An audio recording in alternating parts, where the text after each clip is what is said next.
So, this morning, we're kicking off with an interview that we've been looking forward to having over here at Salam Media this past week. And that is with the one and only Helen Zille, uh, outgoing chair of the DA Federal Council, and now Joburg's most prolific social media icon, I would say, who's launched her mayoral bid for the city of Johannesburg. Helen, we've all seen you swimming in the potholes, leading the protests, bringing some attention to some of the issues that are maybe a little embarrassing that we've been going through as Joburgers over the past few years.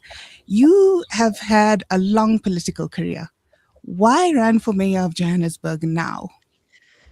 Well, assalamu alaikum, Aisha, and it's great to meet you. Let me just say Ramadan Mubarak to all of your listeners. It's a very important time.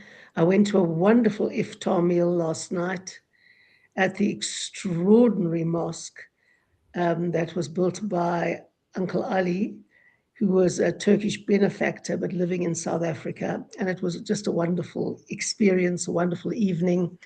And it was great to break bread and to build unity and diversity. So it was a wonderful evening, and I'm still full of it this morning. And I suppose that is the spirit of Ramadan. Absolutely. Yes, why run for the mayor of Joburg now? Well, I've got a lot of experience, and I know how to turn around a sphere of government that's been broken by the ANC. I did that in Cape Town in 2006, and I did that in the Western Cape in 2009. And my party, when interviewing all the candidates who'd put their names in the hat for mayor, when they were interviewing them, they thought this experience and my background would be necessary in trying to fix Joburg. So I was the successful candidate, and I'm going to give it my very best shot. I'm fortunately very blessed with energy, with vigor, and very blessed with good health. So I will give it everything I've got. No, that's great to hear. You mentioned the Cape Town example, and I think that's the example everyone always mentions. How do you reconcile kind of whether the same kind of governance model that worked in Cape Town would work in Joburg, given it's quite different political and infrastructural challenges? Well, the model of government is basically the executive mayoral system. And I think that that is really the only thing that can work in Joburg, which is so badly broken and so systemically corrupt. So that is the major challenge. It's going to be a very different challenge, you're quite right, from the one I found in Cape Town, because in Cape Town we still had a functioning public service. And there were some corrupt people, but most of the people there were honest and trying to do a decent day's work, and they were professional public servants. They were serving the public, and they respected the outcome of the election. And that is a big, big plus that you start with. In Joburg, we don't have that. The Joburg City Council has become a cadre deployment bureau, and a bureau that is networked with very advanced corruption. And so it'll be much, much harder in Joburg. I know that. It'll be much harder. But we've got to start by stabilizing the finances, exposing corruption, getting rid of corruption. Those are the absolute basics. And then we have to make sure that we've got competent professionals in key positions to get the job done. I could take much of that for granted when I went to Cape Town. We can take none of that for granted in Joburg. You mentioned, the makeup of public servants and the attitude they brought to work in Cape Town is different than in Joburg. That said, in Joburg, many wards, particularly in the northern suburbs, are DA-run wards. And as even though these are suburbs that maybe pay higher rates and taxes than a lot of other suburbs, they are still subject to multi-day power outages and weekly water disruptions. If people would say the DA hasn't solved these issues locally when they've already held these wards for 10, 15 years, why should voters believe a DA administration would fix the entire city? Aisha, your question shows a fundamental misunderstanding, if you don't mind me saying so, about how local government works. Wards don't have their own budgets. Wards don't have their own staff.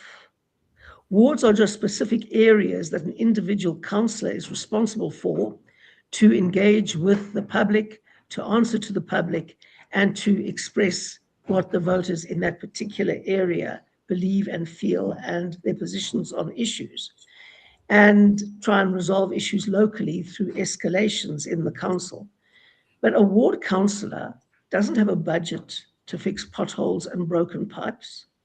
And anyway, if you fix a broken pipe in a suburb or fix a pothole in a suburb, as many are doing with their own money, you can't fix the bulk infrastructure underground. You can't fix all the networks that bring waters from the reservoir. You can't fix the reservoir. You can't fix the billing system. These are all the city of Joburg's challenge. So the staff and the money sits in the central Joburg budget. And then they decide where that money goes to by majority vote. That's why they're having a big battle at the moment to get the adjustment budget through, because a lot of us are not supporting that adjustment budget because we don't believe the money is being spent properly. So you must just understand the powers and roles of a councillor. No councillor has the power to raise taxes, to spend the money, and to fix infrastructural problems in their ward. I hope that's clear. No, that clarifies for us. I think for many voters, there isn't a lot of clarity around what are the power structures that govern us. And so, for example, a lot of the time there'll be a power outage and people will say, oh, I hate Eskom. But you're sitting in city of Joburg. And so you actually, the body that you're mad at is city power in this instance. Well, not necessarily, but anyway, I mean, it's a complex electricity generation and reticulation system. Yes, it is. But it could be Eskom, and it could be the city of Joburg, and it could be the network, and it could be the generation system. So it's complex. It's certainly a complex system that we're operating in. And I think many voters, as they try and understand it or navigate how they use the power of their vote, are still trying to figure these things out for themselves. We're going to break for a quick ad break. And then when we come back, perhaps we can go into that a little bit more. Thank you, Helen Zille. For the first time, I can dream again. The Africa Muslims Agency Orphan Hope Program provides the food, clothing, and basic support needed by thousands of children across the world. Every child deserves a chance at a hopeful future. For 50,000 rands, you can transform our lives with the AMA Orphan Hope Program. Africa Muslims Agency, empowering, educating, inspiring. You know, it's a wonder how kids get anything done these days. With all the distractions, when do they even get time to study? As a mother, all I can really do is make sure they have all they need to perform at their best. That's why I choose to include Sunfoil, triple refined pure sunflower oil with every meal I make. Naturally cholesterol-free and approved by the Heart and Stroke Foundation as part of a balanced eating plan. So whether I'm cooking, frying or baking, I know every dish will be a wholesome one. Sunfoil, now we're cooking. Discover the Africa of your dreams and surround yourself with her spectacular beauty. Relax beneath her serene sunsets and explore wildlife at its natural best. It's where the pride of Africa comes together. The Kwantu Private Game Reserve. Get to know the Big Five or cruise on an elephant safari game drive. Interact with lion and tiger cubs and enjoy world-class halal cuisine while we pamper you during your 5-star stay. Indulge in the true African experience. For reservations, call now on 042-203-1400 or visit kwantu.co.za. The Kwantu Private Game Reserve, the place of gathering. Freedom Stationery supply Marlin and Marlin Kids pens to me and my school friends. They supply just about everything we need to help us get a better education, from books to files to rulers. In fact, any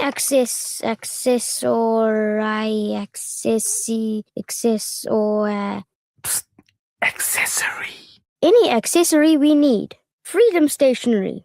Education for the nation. What does accessory mean? With Ashraful Aid this Ramadan, your zakat changes lives. It feeds families facing hunger, restores dignity to those in need, and brings hope where it is needed most. From food relief to essential support, Your Zakah reaches communities with care, transparency, and impact. Give with confidence, give with trust. Make Your Zakah count this Ramadan. Give your zakah to Ashraful Aid and help change lives today. You are listening to Salam Media live from our headquarters in South Africa. This is Salam Media, keeping you company this Ramadan.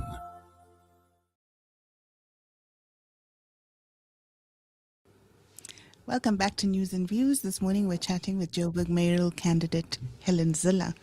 Helen, what do you say to people who criticize your party, the Democratic Alliance, for mainly appealing to middle-class voters rather than the full diversity of Joburg's population? Well, I don't think that's actually... There's feedback coming back, so let's see. Okay, now that's much better. No, I don't think that's actually true at all. I mean, we're the one party that attracts voters from every part of the political spectrum. And indeed, we are the very best party for the poor. All the official statistics say that where the DA governs, the poor are better off. For example, take the most important thing, and that is jobs. The most important step to get out of poverty is to get a job. And for example, where the DA governs in Cape Town, in the last 6 or 7 years, 400,000 new jobs have been created.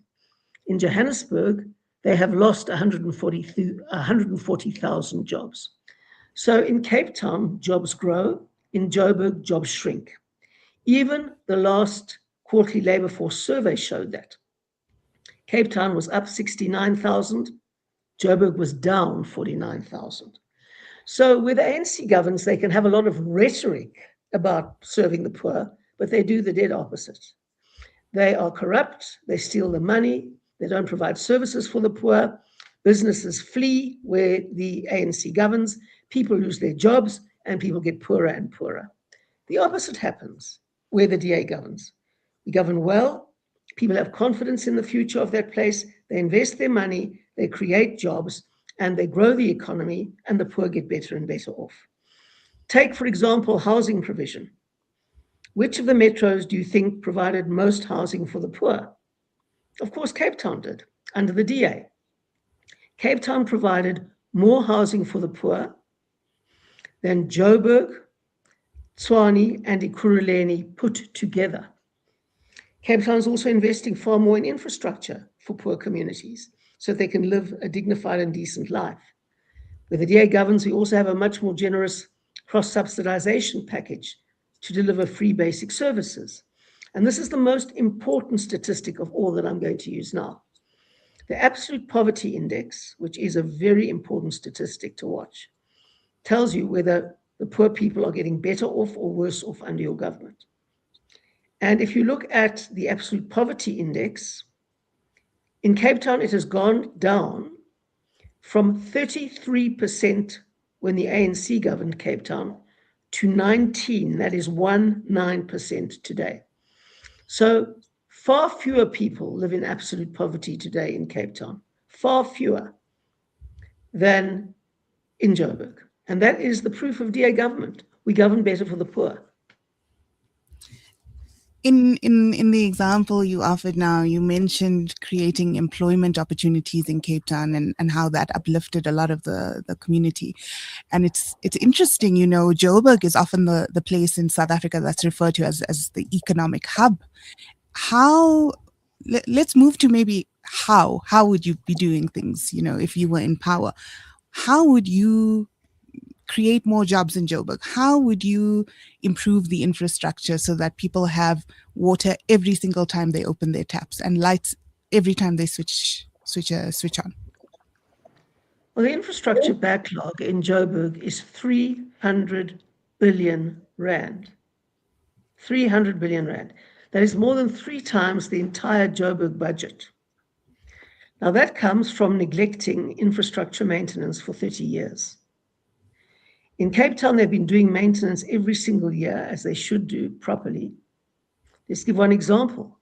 The Cape Town water infrastructure is not in crisis, but last year, they replaced 140 kilometers of water pipes under the ground in routine maintenance. That's 140 kilometers of pipe were replaced last year. In Joburg, where there is a crisis, where the infrastructure is breaking down, they replaced only 17, that is 17 kilometers of water pipe. Now, in Joburg, they can't invest anything because they haven't got the money. The money's all been stolen or frittered away on vanity projects. In the latest budget, they are borrowing money to fix electricity and invest in electricity, borrowing more money to do that, rather than using their rate space to do it, because they've got a huge rate space in Joburg. And they are wanting to spend 10 billion rand over 3 years on increasing salaries. Now that's going to cause far more infrastructure collapse right here in Joburg. So in Joburg, they've had the priorities wrong for years. The priorities have been stealing and jobs for pals and all of that sort of thing. That is why businesses are moving out of Joburg. And in Cape Town, they think this government's working. It's not corrupt. The roads work, the water works, the electricity works, the sewage works, refuse gets removed, there's proper traffic enforcement, all of those things. They're good schools, they're functioning hospitals. We want to be here. We see a future here. We're investing here. We're creating jobs here. And the same applies to visitors. In December and January and February in Cape Town, there were 11 million visitors to the city, 11 million tourists. Now, those tourists create jobs, lots of them. And that is part of the reason. Now, do you think anybody would come to Cape Town if you couldn't flush a toilet? Or if your water went off for weeks? Or if the electricity network was so broken that you couldn't switch on a light? Or if there was a pothole on every second street corner and the traffic lights didn't work? No, they wouldn't come. They wouldn't come to Cape Town at all. And so the important point is that people come there because it's properly governed and they have confidence in the place. So good governance is the starting point of fighting poverty. As we move into the last part of the interview, I want to ask you something important. When we started out, you mentioned you enjoyed a community iftar last night, and at Salam Media, a large base of our listenership are practicing Muslims, and a lot of them are wondering, how do I cast my vote? Because all the issues that you're outlining are issues that we're dealing with every day as Joburgers. And so I want to ask you frankly, how important is the Muslim vote to you personally, to your campaign? Does the DA view Muslims as a constituency that you want to appeal to? Well, of course, we see Muslims as a very important constituency, as we see every constituency as an important one, every single one. I mean, I was mayor of Cape Town. I appointed a Muslim to be the city manager. I don't have permission to mention his name now, so I won't mention his name over the air because I haven't asked his permission. But I appointed a Muslim man to be the city manager of Cape Town. He did an outstanding job. And I only appointed him on merit. I didn't say I need a Muslim person here, but he was by far the best candidate in the interviews. And so he got the job, obviously. And he did an outstanding job. And a mayor can't turn around a city alone. A council can't turn around a city alone. He had a great role in turning around the city of Cape Town. I obviously had many Muslim colleagues, and I still do every single day. So, the great thing about South Africa, which the rest of the world doesn't seem to have learned yet, and we can provide the perfect role model, is that we really take seriously this notion of unity in diversity. I mean, last night I was at the same table with the Deputy Minister of the ANC, the wonderful Secretary General of the organization that is at the root of that magnificent mosque in Midrand. Most beautiful structure, absolutely. I believe it's one of the top tourist attractions in Johannesburg now because people can go in at any time. We were with all the parties, Al Jamar, everybody was there, and we were building fellowship. We were building fellowship. And that's how I see the DA. We try to do that within our ranks. We're a party for Muslims, but not only for Muslims, for Christians, for Jews, for everybody, because we believe that in South Africa we can only build this country if we all work together and respect each other's religion. I have the deepest respect for practicing Islam in the way that I understand the core meaning of that faith, which is love, sacrifice, service, and self-discipline. And those are wonderful attributes. And my parents, German parents, raised me with those same values. So I know how to respect them, and I know what a difference they make to communities.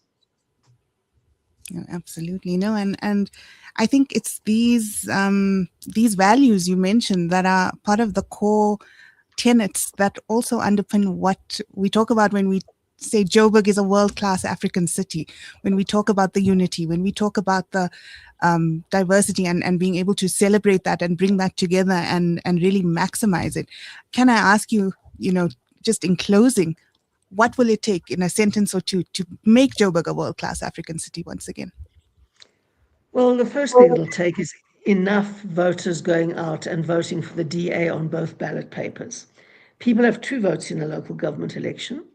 And what we need is 490,000 people going in to vote for the DA on both ballots. And that will give us close to 1 million votes.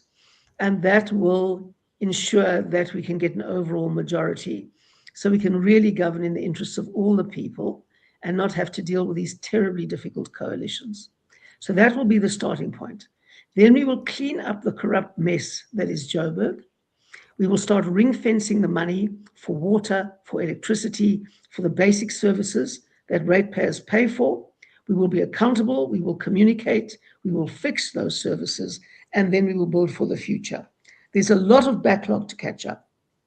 In Cape Town, they are investing 40 billion rand of their own money. This is not borrowed money. 40 billion rand in infrastructure to prepare for 2050 and the growth of the city, particularly in poor areas. In Joburg, we have to go backwards to 2000 to fix what hasn't been fixed over the last 30 years. So we've got a huge job to do, but it starts by getting a DA government into place. Lots of work to do indeed. Joburg Mayoral candidate for the Democratic Alliance, Helen Zille, thank you so much for joining us on Salam Media this morning. All the best and Assalamu alaikum. Walaikum salam and shukran, Asha. It has been very lovely to be with you and your listeners. Thank you. Shukran for joining us. We'll have a quick ad break, and when we come back, some Ramadan inspiration.